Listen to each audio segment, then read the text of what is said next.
Hello, and welcome back to another episode of Creating Powerful Impact. I'm your host, Shay Wheat, founder of Grace and Ease Productions, where we support entrepreneurs just like you with event-based marketing and sales strategies, allowing you to build your authority, your credibility, and your visibility in your industry. Today's guest, oh my gosh, I had to stop her because she was giving so much value already, like before we started pressing record. I'm like, Erin, hold on, I need to press record. So I know you're going to walk away with so much value today. I'm excited. I'm ready to take notes, but let me introduce you to Erin Marcus, who is the founder and CEO of Conquer Your Business, an international company helping driven entrepreneurs and small business owners get the financial and emotional freedom they need to build a business and a life that they're proud of. Having made the successful leap from corporate to executive to entrepreneur, Erin uses that experience along with her MBA education and her street smart upbringing to help her clients reach heights they've never dreamed possible and frankly have fun doing it. So, Erin is an international speaker and the host of the Ready Yet podcast. Please help me welcome Erin to the Creating Powerful Impact stage. How are you, dear?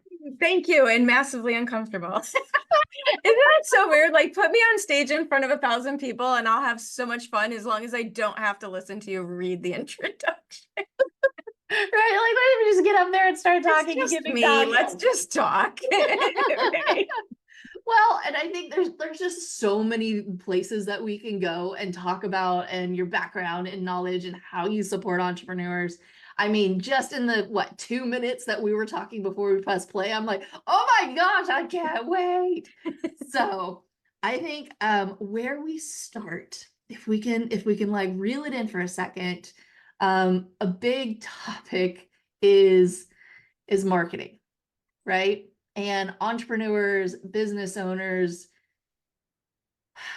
like I have my own thoughts on marketing. We support with marketing. I see all the pluses and the minuses of marketing. I see agencies and things that are out there that are, goodwill and hearted and, want to support, but are just doing weird things. And then you have the entrepreneur that's like, I'm doing this and I'm doing this. And it's like just random acts of marketing. Yes. Could you start us there a little bit? Well, and I think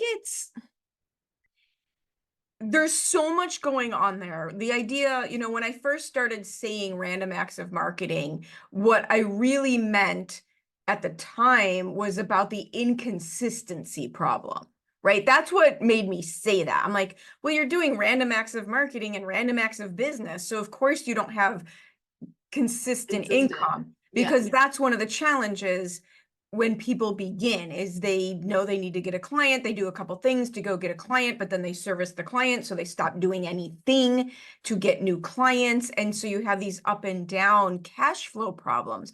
But truthfully, even at later levels, even making more money, random acts of marketing is such a problem. And actually it's a bigger concept, because the other piece of random acts of marketing is you're following this guy, then you're following that advice, and then you're following the advice over there, and then you're doing it this way, and then you're saying it that way.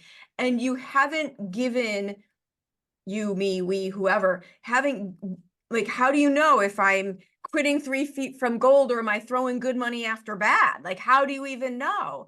And the other piece that is happening so much is following. I'm not even going to call it following, chasing. When you're grasping and chasing and you're looking for a process or a thing to do, and it's grasping and chasing and following what worked for someone else, and you have no connection to it, it doesn't work for you. But we're all human, and maybe you don't have a background in marketing. And so you almost, what I say, you become susceptible to somebody else's marketing. And They're not wrong. They're not bad. Their tactics not wrong. Their tactics not bad. But do you know enough about you, your strengths, your weaknesses, the things you love doing, the things you'd rather have a stick in the eye than do? Like, what is your business model? What is your goal? And too many times people are trying to solve business systemic problems with a marketing tactic. Yes. Why do Doing we it do at the wrong this? time too. Right. Like, I can't tell you how many clients that come to me for marketing and we sit down and look, they're like, because the thing that people unfortunately build last is a client acquisition system. You need to have a client acquisition system. Yeah, a system. I think that's the key piece where it's like a flywheel that you pull this lever Yeah. and this is what happens and it works every single time, right? Well, or no, or there's at least testing built into it so that if it stops working, you don't keep doing it or you Yeah. tweak, there's this system to it. And unfortunately, it's often one of the last things people build because it's the part you didn't go, most people go in a business to do the thing the business does because they love that thing. Mhm. And then they wake up the next morning going, holy crap, I'm a business owner. I'm a salesperson. I'm a marketing person. And however, so many of my clients come to me saying, help me with my client acquisition system, help me with my marketing strategy. But when we sit down, I've had 2 different times in the last couple of months, someone come to me with a $500,000 business. And during our intensive, I found them another $1 million in their business without having to do anything different, without marketing different. If you look at what you're doing and we adjust it, there's so much money in your business already. Yeah. Let's start there and do marketing, but do marketing in a way that you'll do it. Mhm. In a way that right? It has to be a low harm minimal that always happens, Yeah. right? It Well, has, and I think we end up getting away from the things that actually work. And so, here you are 6 months later and you're like, that worked so well. I that worked stopped doing so it. well. Why did I stop Why did doing I it? stop doing that? Right. Because you didn't have a system, because you didn't have plotted out and you didn't understand. And when it didn't work, you just all of a sudden, squirrel moment, entrepreneur, visionary went, oh, this is cool. Or this person's doing this. This must be the new Let's fun try way. that. Right? Right. Well, and one of the pitfalls, and this is one for me that I have to be careful about, everything should be exciting. Yeah. Yeah. Should. If it's not fun and exciting, I don't want to do Don't it. do it. Here's the thing, most things when they're work, it's not very exciting. It's just not very exciting. So you have to find the version that works for you.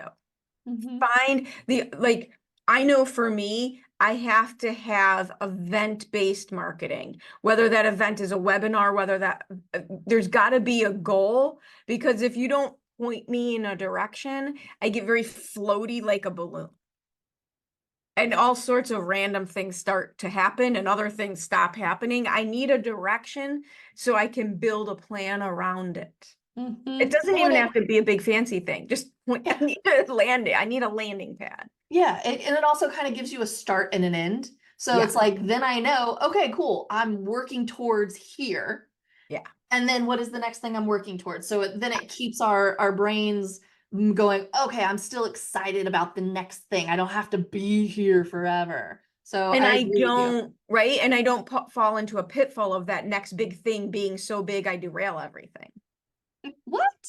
Entrepreneurs derail stuff? We do What are you that. talking about? Well, so much of us are creators by nature. Yeah. And so if you're not creating, you feel like you're missing something. Mhm. Well, and I also see it where, they start to scale and grow and they start to build team and they start to have like an implementer or an OBM or somebody in there to start taking things off of their plate. And then that was the thing that they were doing and they were in charge of. Now to actually be more of the CEO versus the one doing it, Yes. then they come back in and they start meddling in the Meddling is thing a good word. that we needed to kick them out of, right? And it is, and it's a mixture of like holding on too tight, of the ego thinking it's all about us, the ego thinking, and I don't mean like narcissist ego, I just mean like Mhm. The the ego. little guy in your head running things behind the curtain, right? And oh, we tell ourselves it's easier for us to just do it. Yeah, it's quicker. I can get it done faster. Give me it. I'm gonna just handle And it. it's totally true, you can. But Yeah. then you're putting a cap on your Yeah. possibilities. In the short term, it's faster. In the long term, it's stifling. Yeah. And then we tell ourselves all these very legitimate sounding reasons. It's too hard to find somebody. It's right. We make up these wonderful stories about nobody wants to work. That's not true. Like, I can't afford it. That's not true. Employees make you money. They don't cost you money. Like, but in all fairness, most people go into business to do the thing the business does. And doing the thing that the business does and building a business have nothing to do with each other. They have How? nothing to do with each other. So why do you assume, why does someone assume you're a fantastic logo designer? Why would anyone assume that that makes them a fantastic builder of logo design business? Like, Yeah. it's not inherent knowledge. Yeah. And yet that's where we get trapped. Like, Yeah. So, okay. I know everybody watching is like nodding their head like crazy. How the fudge do we even start going from I'm the product. I did the thing. I know I need to move out. I know I need this in order to scale and leverage. I know all of these things, but how do I really start to remove myself and put the things I need to in place and not come back in and start meddling with stuff? Like, where do we start, Erin? where do we start? So I always say, get rid of things that don't make you money. Like, Okay. start with the administrative things that don't make you money, that free up your time so you can make more money. That's what I mean by a team member doesn't cost you money, they make you money. So if you're busy doing calendar management and emailing back and forth and all of the administrative things, bookkeeping, the administrative things that can take hours, then is that really the best use of your time? Because now we're trying to think about it as a business owner. I think one of the most important things you can do from a mindset perspective is start to look at yourself as an asset the business owns. Because as much as you think of yourself as the business, you're going to hold on too tight. Say that again. You are just one more asset that the business owns. You should be paid accordingly. But the rest of the money belongs to the business. If you keep seeing it as your money, it can be scarier to invest it. It can be, right? That veil, that corporate veil, you can use that to your advantage. I love to use kind of extreme examples to help me get my own perspective. When do we think Ray Kroc stopped flipping burgers? He never did in the first place, did he? I don't know, but that's my point. Yeah. Like you don't see the founder of Amazon is not He's not putting the putting the label shoes in on the my bag book. for you, He's right? not the guy in the blue truck dropping my book off, right? And everything else that I seem to need to own and get the same afternoon, right? Like, because God forbid we wait for anything. That's a But whole nother it's topic a for whole a different different day. podcast. Serious problem. But you mean I have to wait till tomorrow for the squirrel baffle to come? The squirrels in the bird feeder now. What do I do for the next 24 hours? It's a very specific example. Yeah, that didn't happen recently, did it, Erin? Just Not saying. at all. No, Not at okay. all. Right, but you're just one. That's why I'm also a fan of having a business name that's not your name. Yeah. It just helps. It just helps remove you, mentally wrap your head around, if I own this business, how does that business owner behave? Mm. If, corporate example, if I would have gone into the CFO's office when I was in corporate and tried to log into her computer to pay the bills, Yeah. I would have gotten chased out with Security would have escorted you. torches and pitchforks. Why am Mhm. I doing it now? Mm. Okay, so I get it conceptually, right? Now, maybe you have an admin assistant, maybe you have like a client care team person, but you're still the one that's doing heavy on the sales. That's still you. The Um, sales, truthfully, is one of the hardest things to give away. yeah. That's a hard one. And I will tell you to be careful. I have really harmed my own business trying to find people to do that piece for me. It is actually easier to find client fulfillment, other people who can do client work, than Mhm. it is to find salespeople, until you have a system creating leads. Yeah. People can close sales for you, but finding leads, that to me is one of the hardest pieces, because no one's going to care about your business. No one's going to be able to tell your story the way that you can. You can, but there's ways around it. You Yeah. can have appointment setters. You can use all sorts of tools to start conversations with people. Mm-hmm. That doesn't mean AI tools that pitch in the DMs. That's not, we're not doing that. Please stop doing that, for the love of God. Please stop doing that. Like, nobody, right? Nobody's listening. Yeah. Well, and okay. Who is So teaching this? if we go rabbit hole for a second, AI. Yes. Okay. So AI, pros and cons, Oh, right? yeah. Super pros and cons, especially to take like those administrative things off of your plate 100%. and utilize it as an asset to support you in 100 doing the million things so you percent. can actually focus on more of the revenue generating side stuff, Yeah. right? But tell me your perspective on So, like what to be aware of on the AI piece. so give you some examples. We use amazing AI tools to produce the podcast. What used to take 4 or 5 hours is taking an hour. Mhm. Right? So we do not edit the podcast via AI, because even though it's okay, we found it gets chunky. So, but my approach, we don't really edit unless we have to. So that's not a thing for us. Yeah. Um, but we do use it to create the show notes and the timestamps and the highlight reels and all the description that we can then clean up a little bit, right? Like, it's amazing. But we don't use it to create content. So I will use it to create reels, because that's just clips. Mm-hmm. But if I'm going to write and I'll use AI for ideation. So if Mm-hmm. I have a topic that I'm talking about and you get a little stuck, I will go say, tell me 10 things we need to know about XYZ. And then it'll give me my list and I'll go, oh, that one's really good. And then And I'll then go you do take my it and thing run with about it. it, Yeah. right? Mm-hmm. So I've used AI on LinkedIn to meet people, where it's like the sales navigator type Oh. list, right? But the messaging, my recommendation, what I have found is just to connect, not to sell.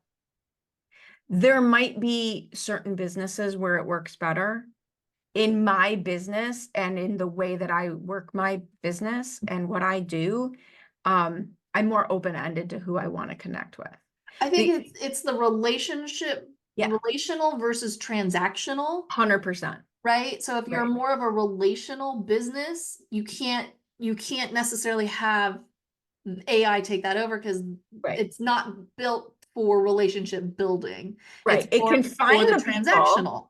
Yeah. Right. It can do the searches and find the people and maybe send out 1 or 2 messages so that are just very open-ended. Hey, so excited to connect with this type of person, and ask a conversation starter, icebreaker. How's the one that I use that people really responded to? How's the business world treating you? Oh, that's a Oh, writer down, yeah, right. everybody. That's not a Write it pitch. down. That has had an amazing response. So excited to be connected with, this type of person. How is the business world treating you? And sometimes people are like, just tell me all their problems. And sometimes people go, oh, this is I've met the most amazing people that way, because you catch them in the middle of what they're doing. They'll actually respond to you, and then I can chat with them. And then that chat lets me know, should I have more conversations? Should I not have more conversations? Not like for sales, but for anything. So you can't replace the human. And to me, I know there's a lot of businesses out there telling you we're better at the AI than other people. And that's great. Maybe they are. I'm sure they're better at it than I am. But to your point, if you're in a transactional business, that might be fine. But if you're in a high ticket, expensive, relationship based world, it doesn't really work.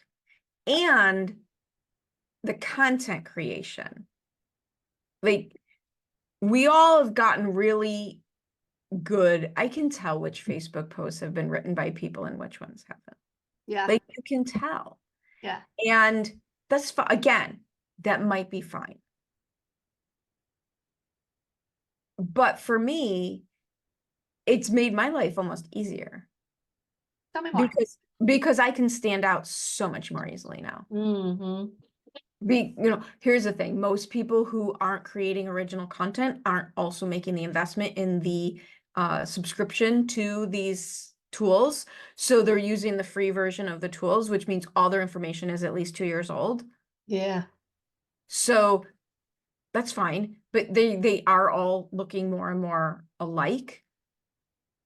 And so for me, it was a very natural move that I'm really excited about, and it's already doing well. Plus, I hate screaming into the void of Facebook, and that's how it feels for me. I for some reason, I don't know. I just do better talking to other people. I just moved my content creation to YouTube. And we're all of 3 videos in while we're recording this, and we've got shorts of those with 400, 500, 600 views, which I never get on Facebook or LinkedIn. Mm-hmm. And I'm able to deliver higher value content. And it's so obvious that it's not AI generated, because it's just like, this is me talking. Yeah. I know there's people in Hollywood who can do the whole deep fake thing, but that's way beyond, way beyond my skill level. And so going back to your original state, use it for efficiency, but you'll never replace the human. And the truth is, you're always going to need a human to press the button. Yeah. The top people, if you're at the top of your game, if you're at the top of your industry, you're never going to be replaceable. You're the person everyone else is chatbotting and duplicating. Mm-hmm. And by the way, don't worry about that. Yeah. Like, don't worry It's about the putting your same. best stuff out there, knowing that 1 million people are gonna make it doesn't matter. It's Yeah. fine. It's Yeah. fine. I mean, the same thing kind of happened like right during COVID, during pandemic, and it's like, oh my God, events are dead. And it's like, no, they're not. They will never die, because there's that human component to it. Like, Yeah. we just shifted it. 80% of what we do, it just shifted the 20% of how we do it, Yes. right? But it was Yes. still relational. It's still, all of that needs to happen because we're relational beings, Right. right? Your product didn't change, your process did. Yes. Yeah. And Very that's this, right? Your product doesn't change, your process might. Mm-hmm. So if we then, bring it back a little bit more full circle. So, you're doing the random acts of marketing, you're, having squirrel moments, you're not necessarily having a system in place. And you have to start thinking about your business as you are an asset of the business. You are not the business, right? Yeah. Okay. So I get it conceptually. I get where we're going with that in that respect. Where do we go next? So the way that I describe things, you got to look at what stage of business you're at. This is a big one. You want to look at what stage of business you're at to know what to do. So maybe you just need to grow. Okay. Maybe you just need to grow. That's fair. You just need some more. You need some more money. You need some more clients. You just need more. You're in the growth stage. I call the middle staged leveraged. Mm-hmm. Right? Now we need to leverage. We need a one-to-many situation. We need to leverage our time. We need to leverage our assets. Time asset, money asset, talent asset. We need to start, right? So now we get 4 for our 2. We get it's a map, right? There's certain strategies that are great for that. Events are great for that. Yeah. Events are one of my absolute favorite leveraging strategies. The third stage, the top stage, is scaling. Scaling is multiplication. Uh-huh.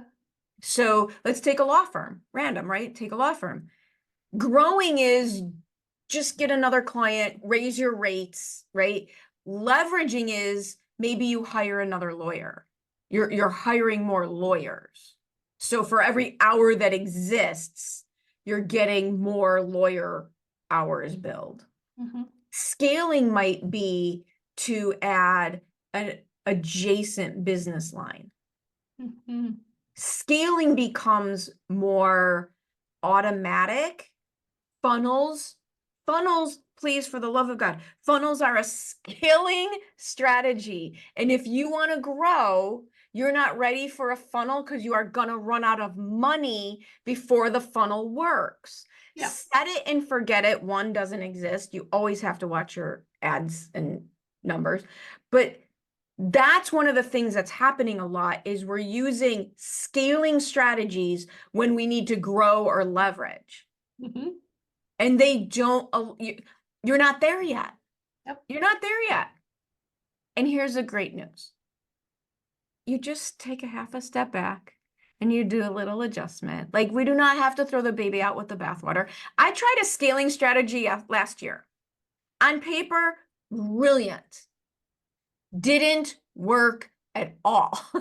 It just didn't work. On paper, it was amazing. Didn't work. Mm-hmm. Didn't work. So I took a step back. I used more leveraged efforts. Mm-hmm. I went back to some growth strategies, Mm-hmm. and I can see all sorts of amazing things that are starting to happen. I'm smiling so big because I literally one of the free gifts that I give away is like the 5 phases of events to scale and leverage your business. And I kid you not, the grow, leverage, scale is my 3, 4, 5, right? Because you do the same thing with events and you see people going, oh, I'm going to go straight to a 3-day event when they haven't even, gotten the growth through the growth phase yet, or Does anyone phase 1 come to and your 2. webinar? Right? Right. Yeah. I want to fill 1,000 people in a room and you're like, cool. Do you have an offer? Right. It's the same thing, right? It's the same thing for, I want to build a course. I have broken more hearts. I have been the bearer of bad news and broken more hearts telling people you're not ready for a course. Yeah. Because you have 97 Facebook friends and 45 of them are your friends and family. Yeah. So who's going to buy and you don't know who you're selling it, right? You haven't vetted your marketability yet. Yeah, it's like, true. I just bought a course, by the way. I just bought a course from Susie Moore. She does, she's a life coach. She does confidence coaching and she does like some PR things. And I answered an ad and I bought her PR course. It's like $500. Mostly to see the process. Yeah, I'm definitely, yeah, I do that too. I'm like, or just to get one of the downloads or one of the bonuses. I'll totally buy it just for that too. Totally. And I'm looking at it as I'm reconsidering, like, please spend money to learn things. Yeah. I got some great tips out of it. I'm going to do a couple things. I watched the whole thing. I saw what she had put together. I watched her tripwire strategy. I watched her, I'm like, I like what she did here. Like, this is a very well put together machine. Yeah. And she is at the point in her business where she should have that out there. Well, and it goes back to what we were saying earlier of, they're doing marketing at a level 4, or I mean, yours a Yes. level 3, right? When the person receiving it is really at a level 1 and should Yes. not be doing a level 3 Exactly. opportunity for marketing, right? And so it's Right. like you have to be aware and conscious of where you're at in your business and what is that next step. Well, and it goes back to what I said before, and I just did one of my YouTube shows on this, is what is driving you? Mm. Why do you want this? And be careful, because if your goal, if you're pressing the buy button because you want an easy button, or if you're pressing the yes button because you're chasing money, make a lot of money, go make tons of money. Don't chase money. Yeah. Receive money, receive abundance, be of service, get paid your value. Don't chase the money. Mhm. What happens when we chase things? They run away, right? They run away. So, right? So if you're doing, what's your come from energy in addition to your business level so that you have the right strategy? Mhm. Every single time, and I've made this mistake repeatedly because I love learning, which sounds great, but in effect can be a problem. Right. I've definitely gone down some rabbit holes I had no business going down because I was just excited to learn something new.